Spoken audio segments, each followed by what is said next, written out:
थे, लंबे अरसे तक रहना चाहते थे, तो सत्ता में रहने के लिए कुछ भी करना है सही नहीं है। आप नियम कानून चलिए, वहाँ पर कुछ गलत हुआ तभी तो विरोध हुआ। शाही पे नहीं रहती, अपने घमंड पे नहीं रहती, तो शायद इस तरह से नहीं होता। वादा उतना ही करना चाहिए देश की जनता से जितना पूरा कर सके। इतना वादा ना कर दे, सपना दिखा दे कि जनता लास्ट में जाकर उग्र हो। सालों से झूठ पर झूठ आप बोलते हैं, सपना दिखाते हैं देश की जनता को, और जमीन पर नहीं उतर पाता है आपका। जनता का जो वहाँ मुद्दा था, बुनियादी समस्या था, वो हल नहीं कर पा रही थी, सत्ता सुख भोग रही थी, पब्लिक को झूठे सपने देख करेगा तो नफरत का नतीजा मिलेगा। शेख हसीना जी अपने राज्य में अराजकता फैला। प्रधानमंत्री शेख हसीना लंबे समय तक बांग्लादेश में प्रधानमंत्री रही और अचानक आरक्षण को लेकर के बांग्लादेश के जो छात्र थे, वहाँ के जो लोग हैं, उन लोगों ने ऐसा प्रदर्शन किया कि उन्हें बांग्लादेश छोड़कर भागना पड़ा और वो अभी भारत में शरण लेकर के रह रही हैं। और ऐसा बताया जा रहा है कि कुछ टाइम तक भारत में रहेंगी, उसके बाद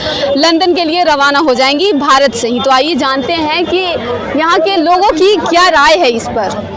भैया, जो शेख हसीना भागकर बांग्लादेश आई है, उस पर क्या कहते हैं? शेख हसीना बांग्लादेश में जो हुकूमत कर रही थी लगातार 15 सालों से, तो जनता का जो वहाँ मुद्दा था, बुनियादी समस्या था, वो हल नहीं कर पा रही थी, सत्ता सुख भोग रही थी, पब्लिक को झूठे सपने दिखाए जा रहे थे। बांग्लादेश में अर्थव्यवस्था खराब हो रहा था, इकोनॉमिक वहाँ का ख़त्म हो गया था, शिक्षा, स्वास्थ्य, बेरोजगारी इस तरह से बढ़ रहा था कि लोगों को विश्वास में लगातार दिला के आप सत्ता कुर्सी हथियाई रही, तो लोगों का विश्वास था, तभी तो उनको प्रधानमंत्री बनाए थे। तो विश्वास था, तो विश्वास टूट गया।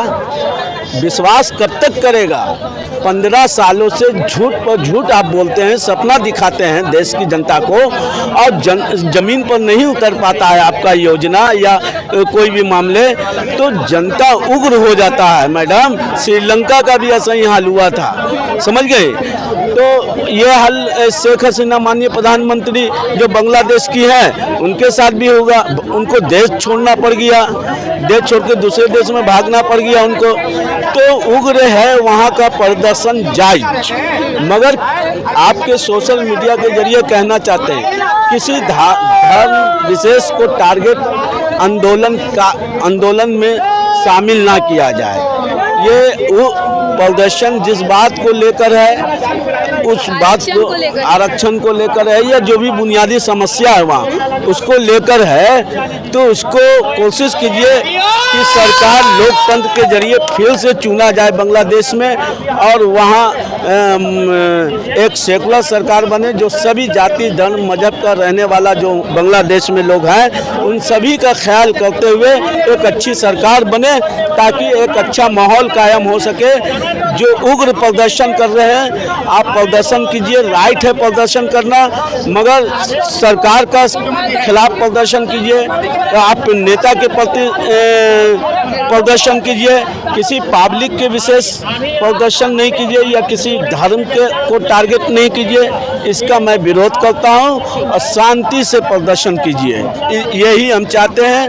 आप कोई भी देश का प्रधानमंत्री हो, इंडिया हो या पाकिस्तान हो या कहीं का भी हो, वादा उतना ही करना चाहिए देश की जनता से जितना पूरा कर सके। इतना वादा ना कर दे, सपना दिखा दे कि जनता लास्ट में जाकर उग्र हो जाए। शेख हसीना जो है भाग करके इंडिया आ गई है, वहाँ की जो माहौल है उसको देख कर बिल्कुल वहाँ पे वो कहीं सुरक्षित महसूस नहीं कर रहे हैं, बिकॉज हम वहाँ के वीडियो देखे हैं कि उनके आवास पे भी हमला हो गया है, और उसके घर के अंदर पूरा किचन विचन बेड उठ में जाके पूरा सुरक्षित थे। तो बिल्कुल वो बांग्लादेश में कहीं से सुरक्षित नहीं थी, तो आ गई तो ठीक है। हम लोग तो भारत देश तो जानबे करते यार, किसी को भी हम लोग मजबूरी में कोई भी आएगी तो सपोर्ट करेंगे, बिकॉज अब वो आ गए। लेकिन जो शेख हसीना का जो प्रॉब्लम थी उसका क्या था? आरक्षण का वो लोग का जो बांग्लादेश से तो हम है नहीं, वहाँ पर है नहीं, जो मीडिया के माध्यम से देखते हैं कि वो लोग जो मुद्दा था, तो शायद उस समय अगर वो मुद्दा मान जाती, तानाशाही पे पे नहीं रहती, अपने घमंड पे नहीं रहती, तो शायद इस तरह से नहीं होता।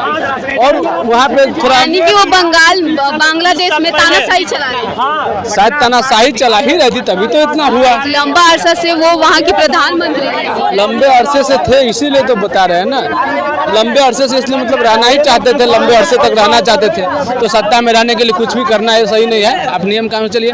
वहाँ पर कुछ गलत हुआ तभी तो विरोध हुआ। हाँ, लेकिन जो हमारे विरोधी होते, जहाँ बांग्लादेश में जो बुरा चाहता होगा, तो इस मौका का इंतजार करता होगा कि बांग्लादेश में इसका विरोध हो। तो जब अच्छे पब्लिक से विरोध करता है और उसी बीच में कुछ लोग रहते हैं जो बर्बाद करना चाहता है, उसी में घुस के कुछ कर देता है, तो लगता है जितना विरोध कर रहा है सब उग्रवादी है। सब उग्रवादी नहीं होते, इस बीच में लोग मौका के फायदा उठाते हैं। तो वहाँ पर देखिए कि कुछ धार्मिक स्थल पर भी हो रहा है, तो धार्मिक स्थल पर क्यों कर रहे हैं भाई आप? ठीक है, आप ये चीज है, हम आरक्षण को लेकर के कर रहे हो तो ठीक है, लेकिन प्रधानमंत्री के दफ्तर तोड़ो, तुम नेता के दफ्तर तोड़ो, तुम नेता को मारो, हमें कोई प्रॉब्लम नहीं है। बस वहाँ पर किसी आम नागरिक को कुछ नहीं होना चाहिए, बेकसूर किसी धार्मिक स्थल का कुछ नहीं होना चाहिए। लेकिन आम नागरिक को भी क्षति पहुँचाई जा रही है। वही ना बता रहे, इसमें वो लोग नहीं होते। बांग्लादेश के सच्चे बांग्लादेशी वाले नहीं होंगे, या तो बांग्लादेश से वही होंगे जो उग्रवादी होंगे, जो आतंकवादी विचारधारा के होंगे, तो वो लोग इस मौका का फायदा उठाते हैं। इसमें समझाने में बहुत टाइम लगेगा। जैसे मान लीजिए हम अपने इंडिया में, तो पाकिस्तान क्या करता होगा, वो मौका का इंतजार करता होगा, हम सरकार के खिलाफ कोई विरोध करेंगे, उसी बीच में जो विरोध का सिस्टम होता है, उसी बीच में वो अपना आदमी घुसा देगा और सबके नजर में लगेगा कि सब विरोध करने वाले। नहीं, सब विरोध करने वाले नहीं होते, कुछ उग्रवादी होते हैं उसमें। तो इस तरह से बच के रहे। अब तो शायद भाग आई है वो, तो अब वहाँ पर शांति माहौल किया जाए और फिर से अपना तो उनके जो बेटे हैं वो भी बोले कि अब वापस वो सत्ता में नहीं जाएंगे। वो तो आप ये इतना बड़ी हालात देख के लगता है कि आपको वो वापस सत्ता में जाएगी जिंदा यार। वो वजह भी दिए हैं कि उनकी उम्र 70 साल की हो गई है, तो वो वापस सत्ता में नहीं आ सकते। 70 साल की उम्र हो गई है शायद, इसीलिए फिर भी उसके बावजूद भी रहना चाहती होगी।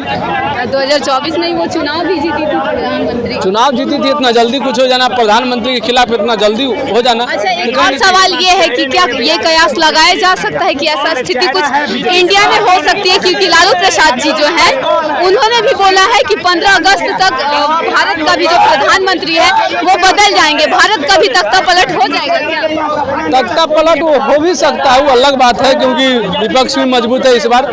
लेकिन इंडिया में हमें नहीं लगता कि जो जिस तरह से उतना हंगामा हुआ है वो उसकी नौबत आएगी। हाँ, नौबत आ सकती है, सरकार जो सत्ता पक्ष है उस तरह से वो करती है, बट हमारे विपक्ष यहाँ पर चूड़ी पहन के नहीं बैठे हुए हैं, और हमारे देश की जनता वो बांग्लादेशी और पाकिस्तानी जैसे मूर्ख नहीं है। हमें पता है कि अभी थोड़ा हो रहा है, धीरे धीरे लोग जागरूक हो रहे हैं, देख रहे हैं बीजेपी कहाँ से कहाँ आ गई। तो यहाँ हम लोग चुनाव से हार लेंगे, जीत लेंगे, चुनाव से हम लोग सत्ता चेंज कर देंगे। वैसा सिचुएशन इंडिया का नहीं आएगा? नहीं आएगा। हम तो चाहते हैं वैसा सिचुएशन कभी ना आए, क्योंकि वैसे सिचुएशन में कोई नेता नहीं। अब देखे ना, जब वैसा सिचुएशन देखिए, दंगा इसीलिए कहते हैं हम आम पब्लिक को, प्लीज आप दंगा से बच के रहिए।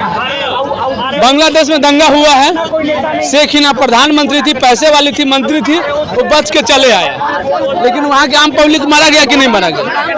वो बेकसूर मारा कि नहीं मारा उसमें है? तो इसीलिए हम यहाँ के जनता से भी निवेदन करना चाहेंगे, प्लीज आप ऐसे सिचुएशन से बच के रहे और इस तरह से दंगा से बच के रहे। आपके अधिकार होता है वोट, तो आप वोट देने के टाइम में चुन लीजिए, क्योंकि जिंदगी भर के लिए तो कोई नेता बनता नहीं है। आप 5 साल दिल से वोट दीजिए, फिर आपको उस तरह की नौबत आने की जरूरत नहीं पड़ेगी, और विरोध करिए सिस्टम से। नफरत करिएगा तो नफरत का नतीजा मिलेगा। शेख हसीना जी अपने राज्य में अराजकता फैला रहे थे। ये जो शेख हसीना अचानक से भाग के चली आई बांग्लादेश से, वहाँ की स्थिति देखकर इस पर क्या कहेंगे? देखिए, स्थिति परिवर्तन होते रहता है, और जब अराजकता फैलाई उसका नतीजा दिख गया। इससे तो सीखना चाहिए, हर देश के लोगों को सीखना चाहिए। अब पता नहीं किसके बीच धारा वो भागी है, पता नहीं चल रहा है, लेकिन ठीक है, लोकतंत्र देश में जिंदा इसलिए करना चाहिए। तो देखा आपने कि क्या कुछ कहा है जनता ने। आगे आप अपनी प्रतिक्रिया हमें कमेंट बॉक्स में जरूर बताएं।